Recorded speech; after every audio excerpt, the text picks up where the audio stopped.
আসসালামু আলাইকুম চাচা। ওয়ালাইকুম সালাম। তোমরা কারা? আহ, চাচা আমি আমি খুব গরিব একজন মানুষ, বুঝতে পারছেন? আমি আহ, বিয়ের প্রস্তাব নিয়ে আসছি। আমি আপনার মেয়ের বিয়ে করতে চাই। বিয়ের প্রস্তাব নিয়ে আসছো? তো বাবা তুমি কি কাজকর্ম করো? আমি চাচা, আমার ছোটখাটো একটা চায়ের দোকান আছে চাচা।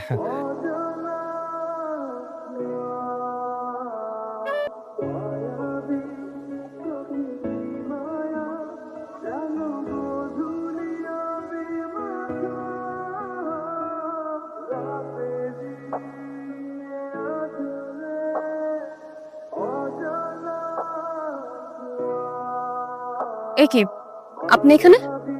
হ্যাঁ আমি আমি ওই যে আপনার জারের 400 টাকা নিয়ে এসেছি না।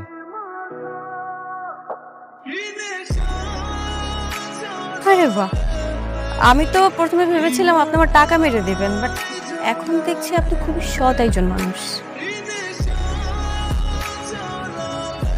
তবে আপনারা এইভাবে আমাদের বাড়িতে কেন? আম, আসলে আমি বিয়ের প্রস্তাব নিয়ে আসছিলাম। মানে আপনাকে প্রথম যেদিন দেখছি সেদিন আমার খুব ভালো লেগেছে। আমি আপনাকে বিয়ে করতে চাই। বাবা, বুঝতে পারলাম না, আশেপাশ থেকে এত আমার বিয়ের প্রস্তাব আসছে কেন এখন হঠাৎ করে? আমি তো বুঝতে পারতেছি না।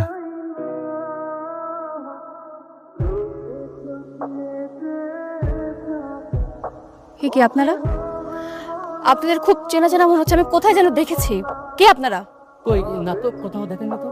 না না, আজ দেখছেন মনে হয়। আসলে ওনারাও যে আমার দোকানের পাশের দোকানের কর্মচারী, হয়তো তখন দেখছেন। হ্যাঁ হ্যাঁ, একদম পাশের দোকানে কোনো